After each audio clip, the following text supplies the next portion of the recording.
back in 2006, at Bound for Glory that year,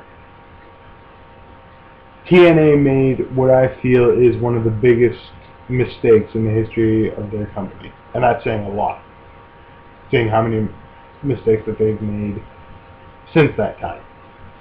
But when a lot of people ask me where I sort of point the finger at one of the biggest declining points of the company, 2006, the obvious Bound for Glory main event, Samoa Joe versus Jeff Jarrett for the TNA World Title, gets scrapped for Sting versus Jeff Jarrett for the World Title.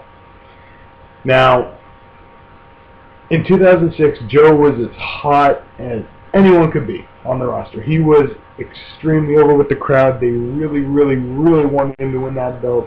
They proved so at the pay-per-view before that when Joe beat the fuck out of Jeff Jarrett in the fans, I think it was a fans bring the strap match or something. But yeah, Joe beat the hell out of him, and everyone was hoping he was going to get his world title shot at the next pay-per-view. Didn't happen.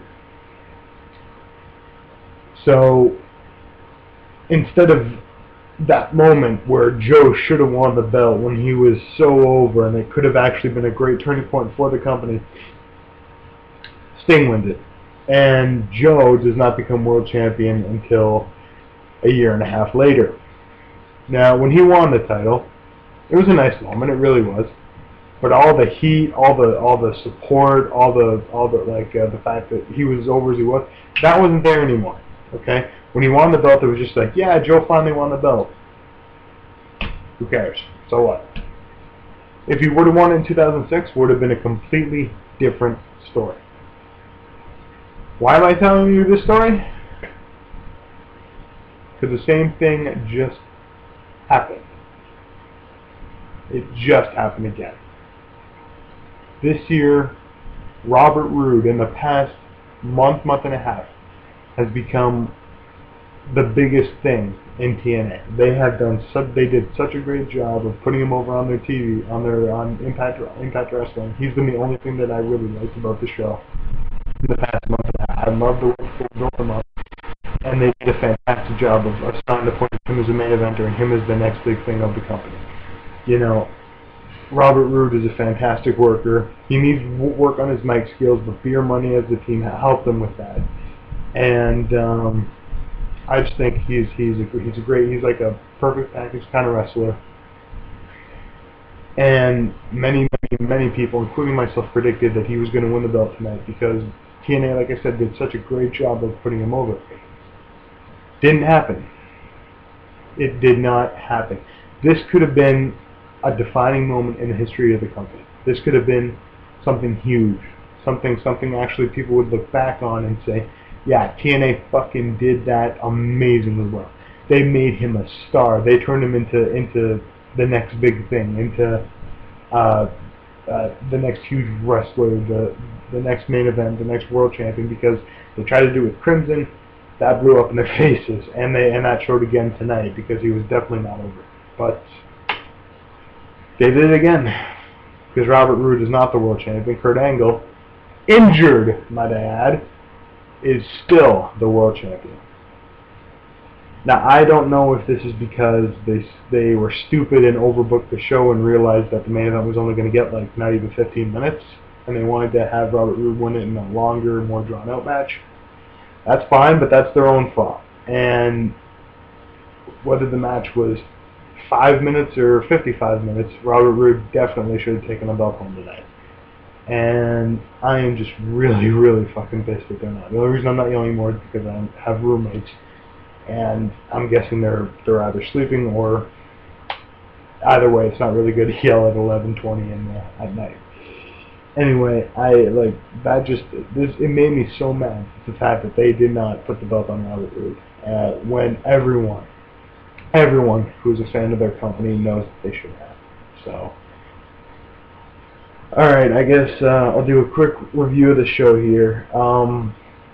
Before I do, in my description box right below this, or right to the side of this, I don't know how it is on YouTube anymore, but there's a link, and one of the videos that I've seen on YouTube in the past few months that I really enjoyed was actually called a couple weeks ago by LV5454, a guy who I'm a huge fan of, and he put out his top matches in the history of the WWE. So I decided to do the exact same thing. So if you click on that link, you'll see my matches arranged. I think I have the 70 best right now because I couldn't really go beyond that. So yeah, so if you want to see that, just click on the link. I think it's down there.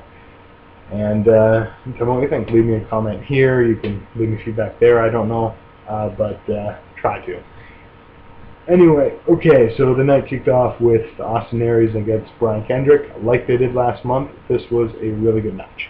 Had a really good pacing. The crowd was really into A-Double and really against Brian Kendrick because his gimmick sucks. But this was a really good exhibition style match. Couple of selling problems. Like I didn't like the fact that Aries was like back on his feet almost immediately right after that sliced bread off the top rope. But still, all in all, a really good match. I'd say about 3.5 stars for this one. Up next was the nostalgia match of the night: Lynn versus Rob Van Dam in a Full Metal Mayhem match, which is basically a TLC match. This was again a really good match, a lot better than the match that they had at the Destination X, or as I like to call it, TNA One Night Stand pay-per-view. I thought that this one had a much better pace. It was very, very brutal. There were a few sloppy points, a few mistimed spots, more in particularly the powerbomb to the outside on the ladder, which missed, and RVD actually hit the rail, so that was really, really brutal on RVD's part. But still, all in all, I like the pacing of this match. The ending was really, really cool with the Van Terminator with the chair and the ladder, so I thought that was a great way to end it. And this match came off really, really brutal and really not too ECW-esque, but like a nice nostalgia type of match. The crowd was really into both of them, so I'd say yeah, I'd agree with about 3.5 stars again on this one. Up next was the triple threat match. It was Crimson versus Matt Morgan versus Samoa Joe. Joe was the only one in this match who the crowd liked. The crowd hated Matt Morgan because they know he's very limited, and they hate Crimson because they know he's not talented, and they're pushing him. Well, they at least he was not picked for the main event here, and at least I think everyone agreed to that. He could be something big, but he is still really, really green. This match I didn't really care for at all. Like I said, Joe was the only one that they went to.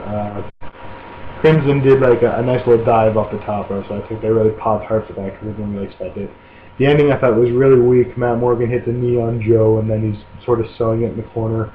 Crimson hits the spear and then just pins him with Matt Morgan standing right there. So like I thought that was a really weak ending, and I didn't really think this match ever really clicked. Like it was okay. I'd say about 2 stars area, 1.5 to 2 stars area, but nothing really you have to really see. And with the match with Samoa Joe, it was a bit of a letdown for me because I'm still a big fan of Joe. Up next, sorry, I just have to go through the card listing here because I forget the order of these matches. The Bully Ray versus Mr. Anderson Falls Count Anywhere match. This was the surprising match of the night for me because I was not looking forward to this at all. I thought this match was going to bomb huge. It was actually pretty damn good. I really enjoyed it. I knew the stiff would be over here because it's Philadelphia, ECW city, and one of my biggest problems with the entire night was I thought that there was way too much gimmick on the show, and a lot of the gimmick matches were similar. You know, you had a no-holds-barred match, Falls Count Anywhere match, Full Metal Mayhem match, but they actually did a pretty good job, I think, of separating each matches and making them a little bit more distinct from one another. But again, this was a very brutal match. Actually, they did a lot of stuff with the guardrail that was really hard-hitting. Bully Ray took quite a few bumps onto it. Ken Anderson did a swanton bomb that missed, and that looked really, really hard because he landed back in his neck. And the bubble bomb through the table was nice. The ending was botched with Anderson trying to do a swanton through the table, but they covered it up really nicely, I thought. At least they didn't do the pin there or try to redo the spot, which I think would have messed up the entire match, but they did the mic check through the table, which I thought was a good finish, a good cover-up, and all in all, I think it was a really hard-hitting match, and like I said, much better than myself or I think anyone watching thought it was going to be, so I really enjoyed it. I'd say about 3.25 on this one, so really good match. Up next was the, I believe, Fatal 4-Way Women's Title match with Winter, Velvet Sky, Mickie James, and Madison Rayne. Way too long. Way too long. This should have been no more than 5 minutes, and it got almost 10. And Velvet Sky finally wins the women's title. I think that's a good thing because I'm a big fan of hers. But this match was just, like I said, it was too long. The crowd wasn't into it really at all until the finish. The ending with Tracy Brooks. Like, I don't like this whole Tracy Brooks Karen Angle thing. I think the whole thing is pretty stupid. And her turning on Karen was a bit of, well, not turning, but sort of interfering in the match was very predictable, especially with the singing that they did earlier. So, anyway, in short, Velvet's the new Divas champion. But this match, it didn't really click at all. Like I said, the crowd wasn't into it, and it just wasn't good. I'll give this half a star, and that I think is being a little too generous, but whatever. Up next was the biggest letdown of the night in my eyes, the Christopher Daniels versus AJ Styles match. These two, in my eyes, have never had a bad match, and this is no exception. This was not a bad match at all. The stipulation, the I Quit stipulation, really, really hurt it. It really, really hurt this match, because these two, we all know they're capable of so much better. They had a lot better of a match at DX a few months ago. And this, it had potential to be pretty good, and there were a couple of nice spots, but it was really slowly paced.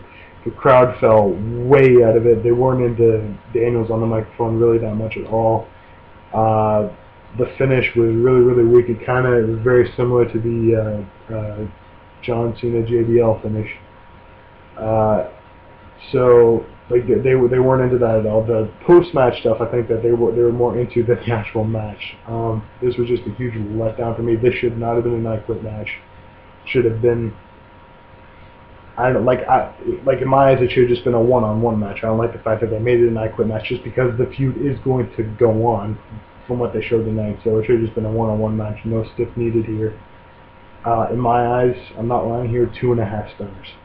It was okay, but easily the worst match that these two have ever had. Sting Hogan next. This whole thing was a lot better than I thought it was going to be. It was like 5 minutes long, which is perfect timing if they were going to do this at all. The crowd was really, really into Hogan at the end. When he finally turned on Bischoff and Wardle there, beat the hell out of them all. Match wasn't much. Flair gave Hogan a spike. He made Sting bleed with it. Sting took it, made Hogan bleed. Hogan took like 2 bumps the entire match, and then got put in the Scorpion Deathlock and tapped out. The post-match beatdown, I think, was the best part of the night because like I said, the crowd was very, very into Hogan. They got really behind him, and it's actually sad how this match right here got more heat than anything else beat the entire night. The crowd, quickly, the crowd tonight, very awesome. Very, very great crowd. So, Hogan's thing, I'm not really going to slap a rating on it just because it was more of a segment to me than a match. But it was better than I thought it would be. And I really liked the ending. Angle Roode, I think I already ranted on this one enough when I started the video. The match itself was good. It was a damn good match. Should have been longer. They should have cut the Divas match out of the show. And the whole, I forget, the Jeff Jarrett, Jeff Hardy thing shouldn't have been on there. That's more of an Impact thing because the crowd even started to boo that and chant boring. So, but these guys needed a lot more time. They only got, I didn't even think 15 minutes. And they did some good stuff. I'll give this match about 3.25. But like I said, the finish here is the exact opposite of what it should have been. Bobby Roode should be the TNA World Champion right now. And, you know, just like Samoa Joe in 06, I don't think TNA is ever going to have an opportunity like this again to make Bobby Roode the World Champion as over as he was right now. So, this was a huge, huge, huge mistake on their part. They shouldn't have done this. Like I just said, Bobby Roode should be the TNA World Champion. Flat ending to an otherwise very well done show.